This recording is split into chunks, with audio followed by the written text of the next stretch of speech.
Hello friends, आज हम देखेंगे वेदों के नाम और जानकारी। जैसा कि हम जानते हैं, हिंदू धर्म के 4 वेदों के नाम और जानकारी दी गई हैं। हिंदू धर्म में 4 वेदों का विशेष महत्व है। हिंदू धर्म में 4 वेद बताए गए हैं। वेद सनातन हिंदू धर्म के प्रमुख और सर्वोच्च ग्रंथ है। जो वेद हैं सनातन हिंदू धर्म है उसके सर्वोच्च ग्रंथ है और प्रमुख ग्रंथ है। वेदों में ईश्वर का ज्ञान है। जो वेद दिए हुए हैं उसमें ईश्वर का ज्ञान है। धर्म को वेदों के माध्यम से बताया गया है। जो धर्म ग्रंथ है उनको वेदों के माध्यम से बताया गया है। वेद विश्व के सबसे पुराने लिखित ग्रंथ माने जाते हैं। जो वेद हैं, हमारे 4 वेद हैं, उनको सबसे पुराने लिखित ग्रंथ माने जाते हैं। अब हम देखेंगे वेद क्या हैं। वेदों को श्रुति कहा जाता है। ऋषियों ने परमेश्वर से वेदों का ज्ञान सुना था। जो ऋषि मुनि थे वो परमेश्वर से वेदों का ज्ञान सुनते थे। इस ज्ञान को सुनकर ऋषियों ने समय समय पर आगे दिया। ऋषियों ने क्या किया, इस ज्ञान को सुना और आगे बताया। यही कारण है कि वेदों को श्रुति कहा जाता है। हिंदू धर्म की मान्यता के अनुसार वेदों में मौजूद मंत्र ईश्वर की वाणी है। जो हिंदू धर्म की मान्यता ये है कि जो वेदों में मंत्र उपस्थित है वो किस ईश्वर की वाणी है।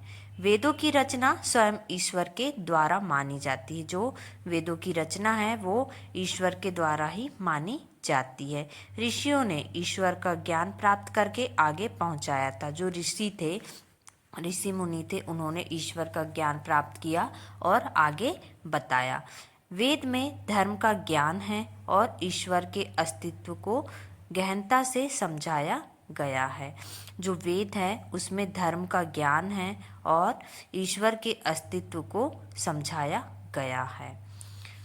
वेदों में आयुर्वेद, ज्ञान, ज्योतिष, भूगोल, गणित इत्यादि को बताया गया है। जो वेद हैं, हमारे 4 वेद हैं, उसमें आयुर्वेद बताया गया है, ज्ञान बताया गया है, ज्योतिष बताया गया है, भूगोल, गणित इत्यादि को बताया गया है। वेदों में हिंदू धर्म के कई रीति रिवाज का भी जिक्र है। वेदों में हिंदू धर्म के जितने भी रीति रिवाज होते हैं उनके बारे में भी बताया गया है। अब हम देखेंगे ऋग्वेद। ऋग्वेद सनातन धर्म में सबसे प्रथम और प्राचीन ग्रंथ माना जाता है। जो ऋग्वेद ग्रंथ है, जो सनातन धर्म है, उसमें सबसे पहला और सबसे पुराना ग्रंथ माना जाता है।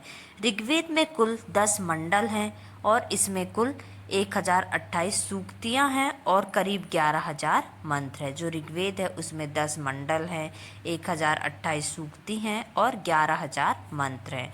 इस वेद की 5 प्रमुख शाखा हैं: साकल्प, शंखायन, अश्रालयन, वाशकल और मंडूकायन। ऋग्वेद के श्लोकों को पद्य में लिखा गया है। जो ऋग्वेद है उसमें जो श्लोक लिखे हुए हैं उसको पद्य में लिखा गया है। ऋग्वेद शब्द का विच्छेद करने पर ऋग शब्द प्राप्त होता है। ऋग्वेद शब्द का अगर विच्छेद करेंगे, संधि विच्छेद करेंगे तो ऋग शब्द प्राप्त होता है। ऋग का अर्थ स्थिति और ज्ञान होता है। जो ऋग शब्द है उसका अर्थ होता है स्थिति और ज्ञान। धार्मिक दृष्टि से ऋग्वेद महत्वपूर्ण है। अगर धार्मिक दृष्टि से देखें हम तो ऋग्वेद ग्रंथ जो है बहुत ही महत्वपूर्ण है। इस वेद की सूक्तियों में देवी देवताओं की स्तुति और प्रार्थना है। इस वेद की जो सूक्तियाँ हैं इसमें जो देवी देवताएं हैं उनकी स्तुति और प्रार्थना की गई है। इसका अर्थ यह है कि ऋग्वेद में देवी देवताओं की उपासना है। इस ऋग्वेद में देवी देवताओं की उपासना है।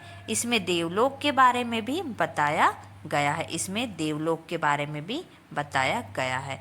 देवताओं के राजा इंद्र के बारे में भी ऋग्वेद में वर्णन है। जो देवताओं के राजा हैं इंद्र भगवान, उनके बारे में भी ऋग्वेद में बताया गया है। इस वेद में सरस्वती नदी, सिंधु नदी, गंगा नदी का भी जिक्र किया गया है। जो ऋग्वेद है इसमें सिंधु नदी के बारे में बताया गया, सरस्वती नदी के बारे में बताया, गंगा नदी के बारे में भी बताया गया है। ओके, अब हम देखेंगे यजुर्वेद के बारे में। यजुर्वेद दूसरा सबसे महत्वपूर्ण ग्रंथ माना जाता है। जो यजुर्वेद है ये दूसरा सबसे महत्वपूर्ण ग्रंथ माना जाता है। इस ग्रंथ में यज्ञ के बारे में बताया गया है। जो यजुर्वेद है इसमें यज्ञ के बारे में बताया गया है। यजुर्वेद में यज्ञ के मंत्र और विधि हैं। यजुर्वेद में यज्ञ के जो भी मंत्र बोले जाते हैं और जो विधि होती है उसके बारे में बताया गया है। अश्वमेध, अग्निहोत्र, सोमयज्ञ, वाजपेयी इत्यादि यज्ञों के बारे में वर्णन यजुर्वेद में मिलता है।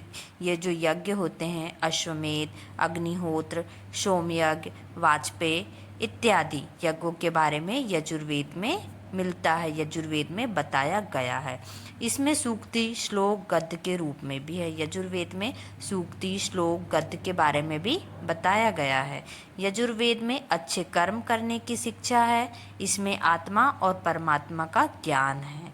गायत्री मंत्र का भी वर्णन इस वेद में किया गया है। जो यजुर्वेद है इसमें गायत्री मंत्र के बारे में भी बताया गया है। यजुर्वेद का विच्छेद करने पर यद और जू दो शब्द प्राप्त होते हैं। जो यजुर्वेद का हम संधि विच्छेद करेंगे तो इससे दो शब्द मिलते हैं, यत और जू।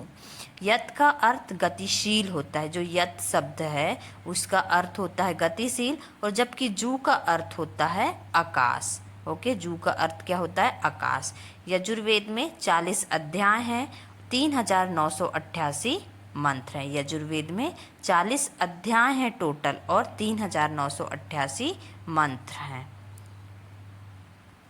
अब हम सामवेद के बारे में जानेंगे। सामवेद के श्लोक गद्य में ना होकर गीत के रूप में है। जो सामवेद है उसके जो श्लोक हैं वो गद्य में ना होकर गीत के रूप में है। सामवेद को संगीत का जन्मदाता माना जाता है। जो सामवेद ग्रंथ है उसको संगीत का जन्मदाता माना जाता है। इस ग्रंथ में संगीत के बारे में बताया गया है। ये जो सामवेद है इसमें संगीत के बारे में बताया गया है। सामवेद की सबसे महत्वपूर्ण बात यह है कि इसके ज़्यादातर मंत्र ऋग्वेद से लिए गए हैं। सामवेद की जो इम्पोर्टेंट बात है इसमें ये है कि इसमें बहुत सारे वेद या ज़्यादातर जो मंत्र हैं वो ऋग्वेद से लिए गए हैं। इन मंत्रों को संगीत में पिरोया गया है, मतलब इन जो मंत्र हैं इसको संगीत में बताया गया है। 4 वेद में सामवेद सबसे छोटा वेद है। जो 4 वेद हैं हमारे उसमें सबसे छोटा वेद सामवेद है।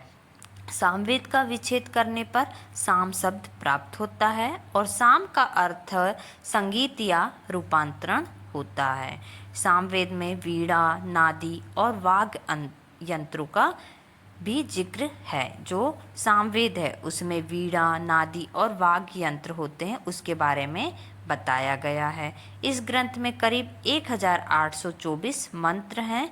सामवेद में इंद्रदेव और अग्निदेव को बताया गया है। ओके, इस ग्रंथ में कितने मंत्र हैं? 1824 मंत्र हैं और इसमें इंद्रदेव और अग्निदेव के बारे में बताया गया है और इसमें कुल 75 ऋचाएँ हैं। ओके, अब हम देखेंगे अथर्ववेद के बारे में। अथर्ववेद इस ग्रंथ में कुल 24 मंडल हैं, जबकि 5687 मंत्र हैं। इस जो अथर्ववेद है उसमें कुल 20 मंडल हैं और 5687 मंत्र हैं। अथर्ववेद में चिकित्सा पद्धति के बारे में जानकारी दी हुई है। अथर्ववेद है उसमें चिकित्सा के बारे में बताया गया है। आयुर्वेद के बारे में सर्वप्रथम जानकारी इस वेद में है। जो आयुर्वेद है उसकी जानकारी सबसे पहले अथर्ववेद में बताई गई है। जादू टोना और चमत्कार का जिक्र भी अथर्ववेद में ही मिलता है। जो जादू टोना होता है और जो चमत्कार होता है उसके बारे में भी अथर्ववेद में बताया गया है। अथर्ववेद में ऐसा माना जाता है कि ईश्वर ने इस वेद का ज्ञान सर्वप्रथम महर्षि अंगिरा को दिया था।